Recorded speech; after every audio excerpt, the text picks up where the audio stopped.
das narrativas.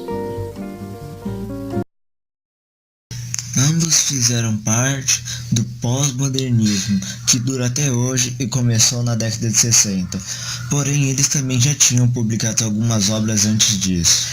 Bernardo de Elis era regionalista, enquanto Murilo Rubião era do realismo mágico e fantástico. Tanto o realismo mágico quanto o fantástico, como os nomes sugerem, unem elementos fantásticos e mágicos ao mundo real, ou seja, coisas irreais e estranhas para nós, como o cotidiano dos personagens. Os personagens desse conto normalmente aceitam com facilidade esses acontecimentos, de forma intuitiva. O tempo dos contos é cíclico e não linear, e os sonhos também fazem parte da trama, como um trecho onírico. A narrativa pode se passar na primeira ou na terceira pessoa. Também é comum uma narrativa múltipla, a qual salta da primeira para a terceira pessoa, e assim vice-versa. Já o regionalismo de Bernardo de Elis era realista, possuindo traços do momento histórico e da realidade social da região. A linguagem desse estilo carrega os traços da região, ou seja, suas gírias e típicas construções frasais. Demonstra que as realidades dos personagens são determinadas por suas condições sociais, como também demonstra o espaço físico da região.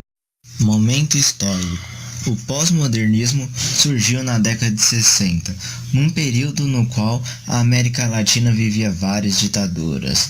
Também sofreu influência das superstições e da nova cultura tecnológica. No Brasil, o regime militar começava. Alguns dos autores: Gabriel Garcia Marques, com 100 anos de solidão, Júlio Cortázar, com Os Reis, e Mário Palmério, com Chapadão do Burgue. Análise da obra: Miola dos Anjos e a Cheia de Corumbá. Filho, faz um zóio de bolo lá fora pra nós. O menino saiu do rancho com um baixeiro na cabeça e no terreiro, debaixo da chuva miúda continuada, fincou o calcanhar na lama, rodou sobre ele o pé, riscando com o dedão uma circunferência no chão mole. Outra e mais outra, 3 círculos entrelaçados, cujo centro formava um triângulo equilátero. Isto era simpatia para fazer estiar, e o menino voltou. Pronto, vó! O rio já encheu mais? Perguntou ela. Xi, tá um mar d'água, quer ver, espia? E apontou com o dedo para fora do rancho. A velha foi até a porta e lançou a vista. Para todo lado havia água, somente para o sul, para a várzea, é que estava mais enxuto, pois o braço do rio aí era pequeno.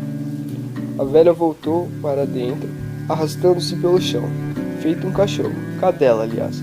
Era entrevada. Havia 20 anos apanhara um ar de estupor. Desde então nunca mais se valera das pernas, que murcharam e se entorceram. Começou a escurecer, nevroticamente. Uma noite que vinha vagarosamente, irremediavelmente, como o progresso de uma doença fatal. O Clemente, filho da velha, entrou. Estava ensopadinho da Silva. Dependurou numa forquilha a caroça, que é a maneira mais analfabeta de se esconder da chuva, tirou a camisa molhada do corpo e se agachou na beirada da fornalha. Mãe, o Walter que tá sumindo a gente. Este ano mesmo, se der eu se ajudar, nós se muda. Onde ele se agachou, estava agora uma lagoa da água escorrida de calça de algodão grosso. A velha trouxe-lhe um prato de folha e ele começou a tirar, com a colher de pau, o feijão quente da panela de barro.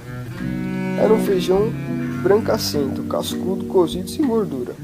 Derrubou farinha de mandioca em cima, encheu e pôs-se a fazer grandes capitães com a mão, com que entrouxava a bocarra. Agora a gente só ouvia o ronco do rio. E lá embaixo, ronco confuso, ronco ora mais forte, ora mais fraco, como se fosse zum subterrâneo. A calça de algodão cru do roceiro fumegava antes do calor da fornalha, como se pegasse fogo. Comentário crítico: esse conto de Bernardo Ellis é muito interessante. É possível compará-lo com o livro Vidas Secas de Graciliano Ramos, onde nele encontramos a situação de extrema seca. Já em Rola dos Anjos e A Cheia de Corumbá, nos deparamos com o oposto, a situação de muita água que provoca as cheias, onde em um caso desejava-se chuva e no outro desejava-se a seca. O conto inicia-se de uma forma lenta aparentemente, no entanto, a aparição decorrente da situação surge de uma forma objetiva, sem muitas delongas. A descrição é tão direta que às vezes é preciso reler o parágrafo para que realmente caia a ficha. É evidente a presença do realismo, embora seja um conto, ainda permanece a reflexão do fato. O ex-mágico da Taberna Minhota é a história de um mágico que simplesmente um dia, em frente a um espelho numa taverna, se dá conta de que existe, e é lá onde ele começa a trabalhar como mágico. Mas ele dá prejuízo por tirar almoços do bolso e dar ao público. Por isso, logo vai trabalhar em um circo, onde faz sucesso, sem nem mesmo gostar. Ele não tem perspectivas.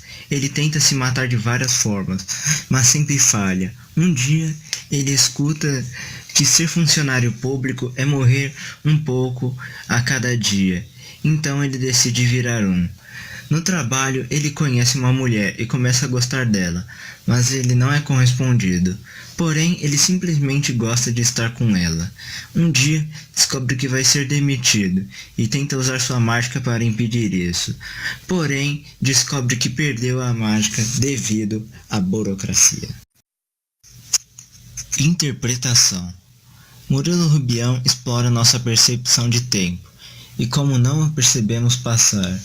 Explora o que desejamos e como podemos perder aquilo que nos é útil, o que mesmo sem saber nós precisamos e só percebemos quando já passou, e o que é necessário para a nossa realização própria. O elemento fantástico se estabelece nesse conto restrito à perspectiva do personagem narrador e consequentemente a do leitor.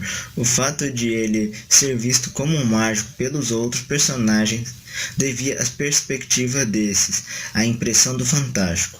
A situação insólita vivida pelo protagonista do conto se encaixa perfeitamente com a definição da autora alemã Olga Reimann. O herói sente, continua e distintamente a construção entre os dois mundos, do real e o do fantástico, e ele próprio fica espantado diante das coisas extraordinárias que o cercam. No caso do conto em questão, o protagonista não sente exatamente espanto diante dos fatos fantásticos em virtude do estado psicológico de apatia que ele vive, e que inclusive tem um significado importante para a interpretação geral do conto, mas ele sabe de qualquer forma que aquele é um fato extraordinário. O estilo de Rubião apresenta uma linguagem clara, objetiva, que contrasta com os enredos que são complicados. Essa mescla de situações estranhas com uma linguagem sóbria e de fácil acesso amplifica a sensação de que o leitor está participando do conto.